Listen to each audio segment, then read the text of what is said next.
Fresher को job क्यों नहीं मिलता? जॉब देने से पहले कोई भी कंपनी फ्रेशर में क्या क्या देखती है? अच्छा जॉब कहाँ और कैसे ढूंढा जाए? किसी भी इंटरव्यू पर जाने से पहले आपको क्या तैयारी करना होगा? बहुत ही मायने रखते हैं ये सारे सवाल। अगर आप फ्रेशर हैं और जॉब ढूंढ रहे हैं, या आपका बच्चा फ्रेशर है और वो जॉब ढूंढ रहा है लेकिन उसको फ्रेशर होने की वजह से जॉब नहीं मिल रहा है, तो आपने एकदम सही वीडियो ओपन किया है। इस वीडियो को ध्यान से देखिए। वीडियो के अंत में आपको या आपके बच्चे को जॉब ढूंढने और जॉब पाने के लिए बहुत शानदार टिप्स मिलने वाली है। मैं केशव सोनी, लेखक, न्यूट्रिशन एक्सपर्ट और आपका मेंटर, सक्सेस प्रोटोकॉल चैनल में आपका स्वागत करता हूं। अगर आपने अभी तक हमारे चैनल को सब्सक्राइब नहीं किया है तो प्लीज अभी हमारे चैनल को सब्सक्राइब कीजिए। आपके दिमाग में ये प्रश्न जरूर आता होगा कि कोई भी एम्प्लॉयर फ्रेशर को जॉब पर क्यों नहीं रखता? अगर फ्रेशर को जॉब पर नहीं रखा जाएगा तो उसे अनुभव कहां से आएगा? फ्रेशर को एक मौका तो मिलना ही चाहिए। आप या आपका बच्चा बचपन से पढ़ाई में मेहनत करता है कि एक दिन उसको डिग्री जरूर मिलेगी और फिर एक बहुत अच्छा जॉब मिलेगा जिससे उसका बहुत अच्छा भविष्य बनेगा। अच्छे भविष्य का सपना बच्चे के साथ साथ पेरेंट्स ने भी जरूर देखा, लेकिन अक्सर देखा गया है कि पढ़ाई खत्म करने के बाद जॉब ढूंढना सबसे बड़ा चैलेंज साबित होता है। जहां जाओ वहां बस यही सुनने को मिलता है कि आपके पास एक्सपीरियंस नहीं है और हम फ्रेशर को जॉब पर नहीं रखते। सालों मेहनत करने के बाद अगर ये सुनने को मिले तो बहुत तकलीफ, गुस्सा भी बहुत आता है। कुछ लोग अपनी जरूरत के हिसाब से कॉम्प्रोमाइज करते हुए किसी भी कंपनी में छोटी मोटी नौकरी ज्वाइन करके एडजस्ट कर लेते हैं, लेकिन कुछ बेस्ट की तलाश में अपना वक्त जाया करते रहते हैं। फिर धीरे धीरे उन पर जॉबलेस होने का ठप्पा लगने लगता है। फिर स्ट्रेस शुरू होता है और स्ट्रेस से डिप्रेशन शुरू हो जाता है। यहाँ तक कि डिप्रेशन में जाने के बाद बहुत से बच्चे गलत कदम तक उठा लेते हैं। ये किसी स्कूल या कॉलेज में नहीं सिखाया जाता कि पढ़ाई खत्म करने के बाद और नौकरी ढूंढने से पहले ऐसा क्या करें जिससे भविष्य ठीक वैसा बने जैसा भविष्य बनाने के लिए उस बच्चे ने वर्षों मेहनत की थी। हमारे एजुकेशन सिस्टम में बहुत से सुधारों की जरूरत है। मॉक इंटरव्यूज, रिक्रूटमेंट प्रोसेस और जॉब ट्रेनिंग को हमारे सिलेबस में शामिल किया जाना चाहिए। कोई तो ऐसा सिस्टम होना चाहिए जहां फ्रेशर को प्रॉपर गाइडेंस मिल सके कि कैसे वो अपना रिज्यूमे बनाए, कैसे वो इंटरव्यू दे, या जॉब ट्रेनिंग के लिए उसे कब, कहां और किससे संपर्क करना चाहिए। पेरेंट्स की भी जिम्मेदारी होती है कि वो बच्चों को ग्रेजुएशन के बाद तुरंत जॉब ढूंढने का दबाव बना दें।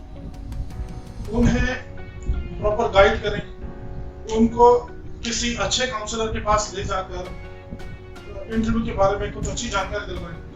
अगर आप जरूरत महसूस करें तो आप मुझे टेलीग्राम या व्हाट्सएप पर संपर्क कर सकते हैं। मैं आपको या आपके बच्चे को एक अच्छे जॉब के लिए प्रॉपर गाइड कर सकता हूं, जिसके लिए मैं कोई चार्ज नहीं करूंगा। मेरा व्हाट्सएप और टेलीग्राम का नंबर मैं नीचे डिस्क्रिप्शन में और ऊपर आई बटन में दे रहा हूं। वैसे अगर आप फ्रेशर हैं तो आपका फ्रेशर होना कुछ नया नहीं है। हम सभी किसी न किसी दिन फ्रेशर थे, इसलिए घबराने की जरूरत नहीं है, क्योंकि दुनिया का हर सक्सेसफुल एम्प्लॉय कभी ना कभी फ्रेशर रहा होगा। आप अकेले फ्रेशर नहीं हैं।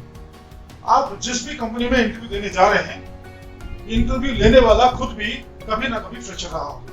इवन उस कंपनी का सीईओ भी कभी फ्रेशर रहा होगा।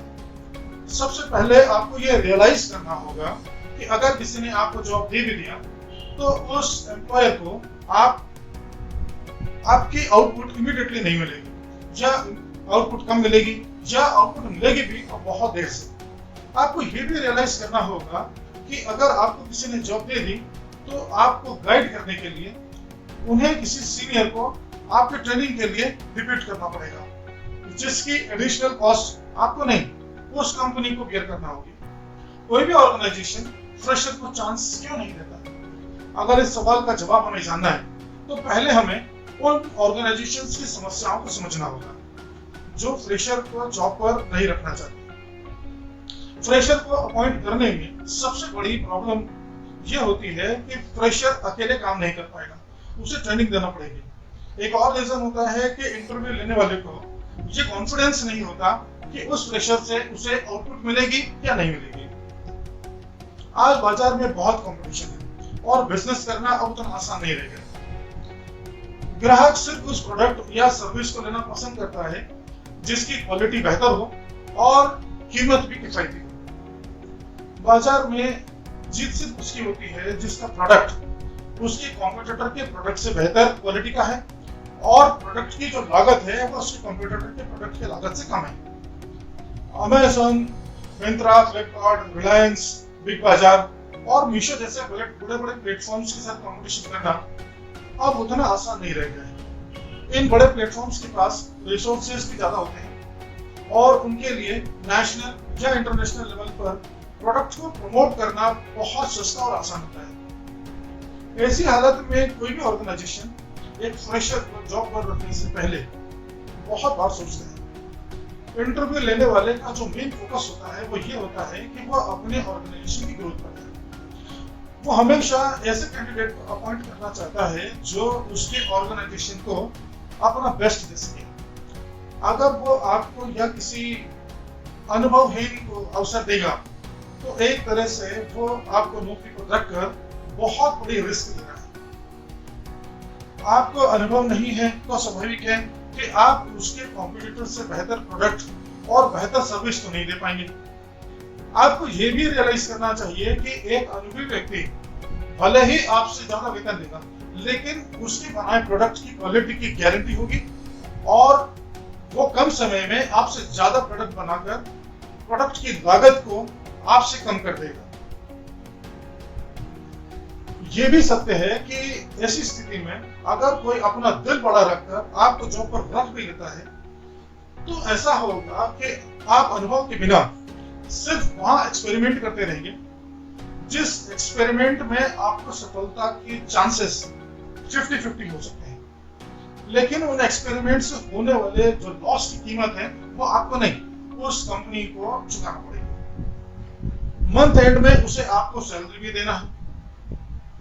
सत्य तो ये भी है कि जब तक आप काम करना सीख नहीं जाते तब तक उसने आपको जो समय और जो सैलरी दी है वो भी बेस्ट होगी। इतना ही नहीं, जो स्टाफ आपको बार बार काम करना सिखाएगा उसका वक्त, उसकी अपनी परफॉर्मेंस, उसकी अपनी प्रोडक्टिविटी और उसको जो सैलरी मिल रही है वो सभी बेस्ट होगा। अगर आप फ्रेशर हैं और किस्मत से आपको नौकरी मिल भी गई तो आप वहां पर पहले से मौजूद स्टाफ के सामने खुद को असहाय और दूसरों से कमजोर महसूस करेंगे। ऐसा होने से आप डिमोरलाइज होंगे जो आपके भविष्य के लिए ठीक नहीं। आप उस ऑर्गेनाइजेशन में कभी ग्रोथ नहीं कर पाएंगे जहां आपको बार बार अपने सीनियर्स के पास बार बार ये पूछने जाना पड़े कि ये काम कैसे होगा, वो काम कैसे होगा। एक और बात देखने को मिलती है कि आपको काम सिखाने के रिस्क लेने के बाद क्या आप उस कंपनी या उस ऑर्गेनाइजेशन में टिके रहोगे या ट्रेनिंग लेते ही इंक्रीमेंट के चक्कर में किसी और दूसरे ऑर्गेनाइजेशन में भाग जाओगे। अक्सर ऐसा होता भी है। यह सबसे बड़ा रीजन है कि अच्छी कंपनीज या तो फ्रेशर को नहीं रखती हैं या फिर रखती भी हैं तो टाइम बॉन्डिंग के साथ। कंपनी उस ट्रेनी के साथ टाइम बॉन्ड साइन करवाती है। अगर पर्टिकुलर टाइम पीरियड से पहले ट्रेनी उस जॉब को छोड़कर जाता है तो उस ट्रेनी को कुछ अमाउंट एज ए कंपनसेशन उस कंपनी को देना पड़ता है। मैंने बहुत से इंटरव्यूज लिए हैं और मैंने खुद भी देखा है कि आजकल युवाओं में उनके रिज्यूमे में 4-4 महीने 6-6 महीने में चेंज दिखाई देता है। स्टेबिलिटी नहीं होती। किसी भी कंपनी में जॉब देने से पहले स्टेबिलिटी का फैक्टर सबसे ज्यादा मैटर करता है। एम्प्लॉइज अगर जल्दी जॉब छोड़ेंगे तो उस कंपनी में एम्प्लॉइज का टर्नओवर बढ़ जाता है और उस कंपनी का नाम खराब होने लगता है। फिर अच्छे लोग उस कंपनी को ज्वाइन करने से कतराते हैं।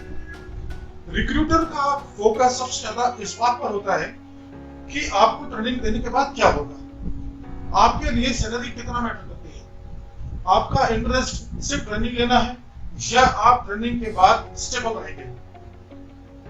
फिर भी कुछ ऑर्गेनाइजेशंस ऐसे होते हैं जहां फ्रेशर्स को चांस दिया जाता है। वो प्रिपेयर्ड होते हैं कि फ्रेशर से ट्रेनिंग के लिए आएगा और कुछ ही हफ्तों या महीनों के बाद वो चला जाएगा। ट्रेनिंग के दौरान सैलरी नहीं, स्टाइपेंड मिलता है। स्टाइपेंड आपकी सैलरी का या तो 1/3 या 1/4 हो सकता है। रिक्रूटर अपने होने वाले नुकसान को ध्यान में रखकर ही उसके अमाउंट को डिसाइड करता है। रिक्रूटर की जगह अगर आप भी हुए तो आप भी रिस्क लेना नहीं चाहेंगे, आप भी किसी फ्रेशर को चांस नहीं देंगे, और अगर देंगे तो फिर इन सभी फैक्टर्स को ध्यान में रखकर ही उसे चांस देंगे। तो ये सारी बातें जितनी जल्दी आप और हम रियलाइज कर लेंगे, उतनी जल्दी आपको ये समझ आएगा कि आपको जॉब क्यों नहीं मिलता, या उसमें किसी कंपनी का दोष है या हमारी ही कोई कमजोरी है। उतना ही जल्दी हमें ये भी समझ में आएगा कि अब एग्जैक्टली हमें आगे क्या करना है जिससे हमें एक अच्छा जॉब मिल सके। चाहे आप अकाउंट्स की जॉब के लिए देने जा रहे हो या सेल्स मार्केटिंग के, आप रिसेप्शन की जॉब के लिए देने जा रहे हो या एचआर डिपार्टमेंट की किसी पोस्ट के लिए, अगर आपके पास अनुभव नहीं है तो आप फ्रेशर ही कंसीडर किए जाएंगे। किसी भी जॉब के लिए जब इंटरव्यूज होते हैं तब प्रेफरेंस उन्हें मिलती है जिनके पास अनुभव होता है, या जिन्होंने किसी कंपनी से ट्रेनिंग ली है, या जिसने किसी इंस्टीट्यूशन से उस जॉब से रिलेटेड कोई पर्टिकुलर कोर्स किया हो। इसलिए आपकी एजुकेशन खत्म होने के तुरंत बाद आपको किसी ऑर्गेनाइजेशन में जॉब ढूंढने से पहले अपने किसी परिचित के ऑर्गेनाइजेशन में बतौर ट्रेनिंग कम से कम 6 महीने की ट्रेनिंग आपको लेना चाहिए, या किसी कंपनी में बतौर अप्रेंटिस जॉब करके थोड़ा अनुभव हासिल करना चाहिए। फ्रेशर हो और अगर आपको जॉब नहीं मिल रही है तो कॉम्प्रोमाइज करके छोटी मोटी नौकरी करके जॉब करने से अच्छा है तो 2-4 महीने किसी कंपनी में फ्री में ट्रेनिंग ले लो, क्योंकि ट्रेनिंग लेने के बाद आपको जो सैलरी मिलेगी वो कॉम्प्रोमाइज की हुई सैलरी से बहुत ज्यादा होगी। ट्रेनिंग लेने से पहले ये जरूर देख लें कि जहां आप ट्रेनिंग ले रहे हैं वहां सब कुछ स्मूथ नहीं चल रहा, वहां थोड़े बहुत चैलेंजेस जरूर होना चाहिए, जिससे आप चैलेंजेस को हैंडल करना सीख जाएंगे और आपको जो कॉन्फिडेंस लेवल है वो बहुत हाई हो जाएगा। अगर वहां सब कुछ स्मूथ चल रहा है तो आपको सीखने को कुछ नहीं मिलेगा। फ्रेशर को अपनी एक्सपेक्टेशन का अंदाजा नहीं होता। इंटरव्यू लेने वाला जो सैलरी उसे ऑफर करता है वो फ्रेशर को बहुत कम लगती है, और फ्रेशर जो अपनी एक्सपेक्टेशन रिक्रूटर को बताता है वो इंटरव्यू लेने वाले को बहुत ज्यादा लगती है। इसलिए भी कई बार इंटरव्यू में फ्रेशर को सक्सेस नहीं मिलती।